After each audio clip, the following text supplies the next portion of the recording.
Thunder Rosa and Britt Baker were a part of the construction and the earliest success of the AEW women's division with their lights out match back in 2021.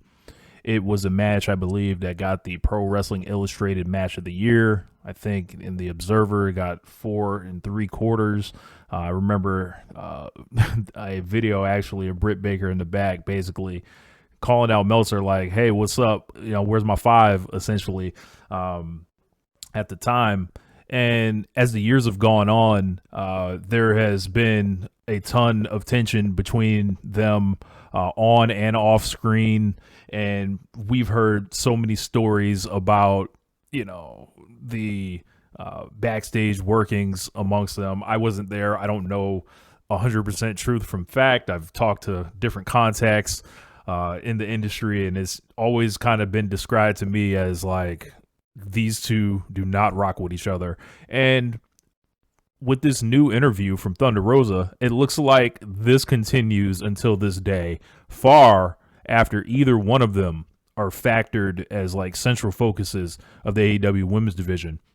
It's kind of amazing because in the same interview, Thunder Rosa talks about how in 2019, WWE offered her to be a referee for $60,000 a year. And, had she done that, and she was kind of set to do that before a hurricane happened, a lot of this stuff wouldn't actually have gone down the way it has in AEW. The division kind of would have had to get constructed a different way. And it's crazy because both Thunder and Britt have essentially fallen since that moment. They ran it back the following year to diminished results with, a 50-50, basically to keep, them both happy, I would imagine. When Thunder seemingly was going to win the belt at Revolution 22 and then lost. And then Britt Baker had to go to Thunder's hometown cage match. Very kind of divisive as far as the reception to it. And we haven't really seen them cross paths in the ring since, but that led to Thunder Rosa's title reign, which, I if she could get a do-over, I think she would take it. And led to her like forfeiting the belt outside the ring. There was just drama upon drama upon drama that, one day I imagine will be revealed in all types of history books and everything like that. But I want to go to Thunder's new comments on Britt Baker, and we're going to break it all down here and now, like Luther Vandross would say. That is, it's a very special place. Right? It's a very interesting place. It's an interesting place. Okay. Very interesting. Fair. Why is it so interesting? Because it was for the longest we were the alternative. Mm-hmm. We're no longer the alternative. We're here. Mm-hmm. We've been here for 6 years.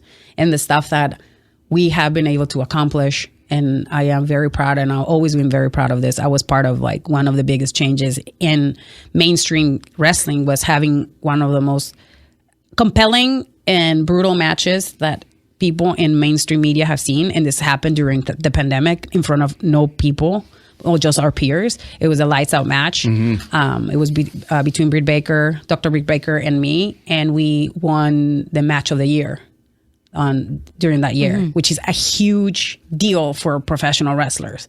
And it was the first time that they saw 2 women bleed on TV, and we had an extreme match. There was like ladders, chairs, thumbtacks, you name it. It was brutal. And I remember the time that happened. I wasn't even signed for the company. I was working for NWA, mm-hmm. so I was a lone person there. So I remember Britt was telling me like, we gotta make sure that this like goes great and we don't mess up or whatever. She said something else, and I'm just thinking like, girl, I know you're doing it for, the clout. I'm doing it because like mm-hmm. people don't understand that this is not only gonna change my life, but this is gonna change a lot of like morenitas and like, brown people's life. Like, yeah, no, because it's we don't bigger than the match, right? And not only that, like,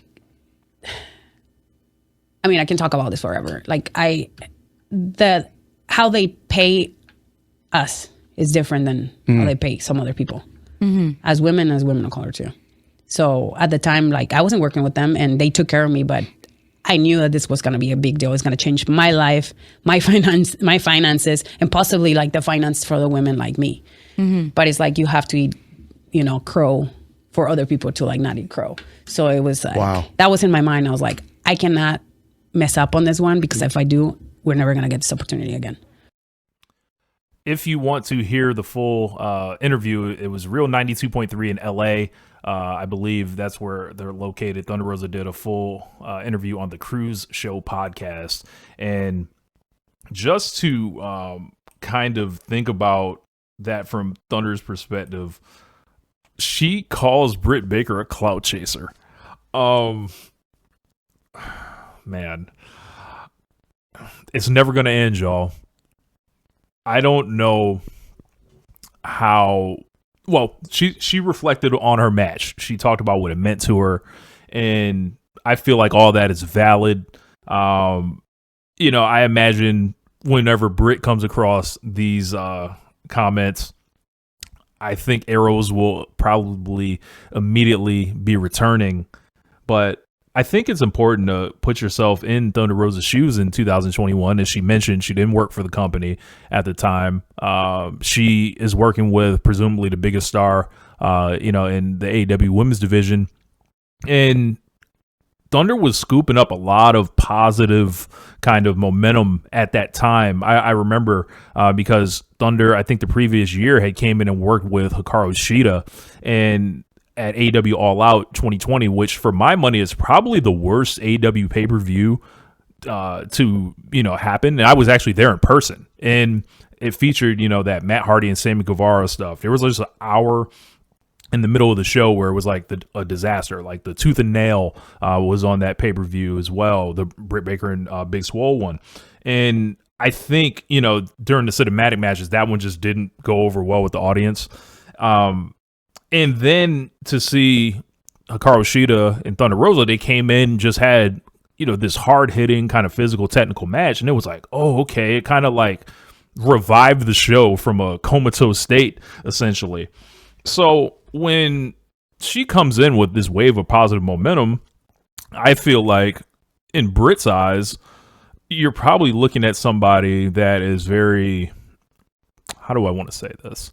Probably very territorial about their position in the company. And I think there are enough stories to kind of corroborate me thinking that about Britt. And I've always been fans of them both. Like, I've liked Thunder, I like Britt, and I just feel like this escalation amongst them that continues to this day, mind you. This is 5 years ago, 6 years ago.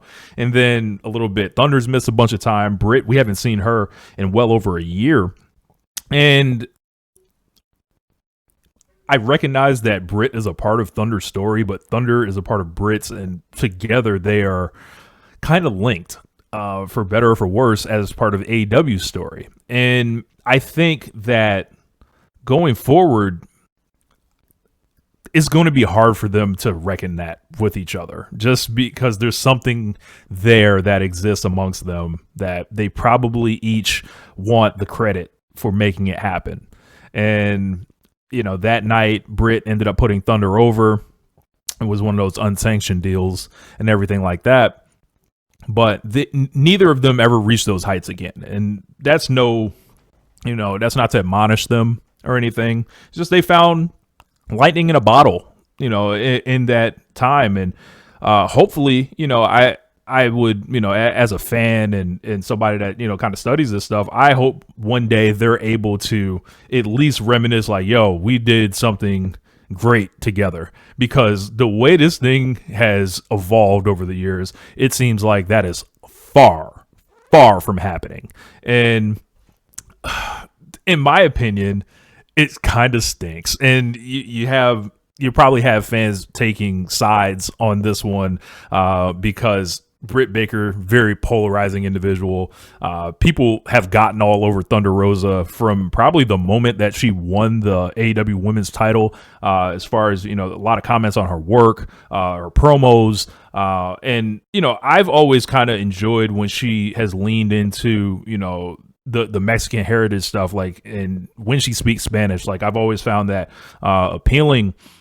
But she just had a match with Tekla a few weeks ago, and it just it felt like she was of another time a little bit in AEW, as much as I'm a fan.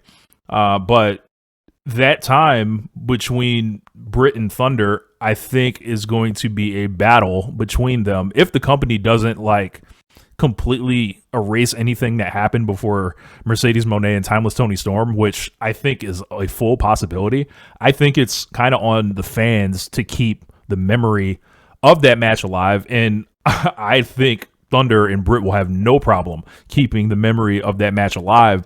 It just feels like this beef will never die like Cobra Kai.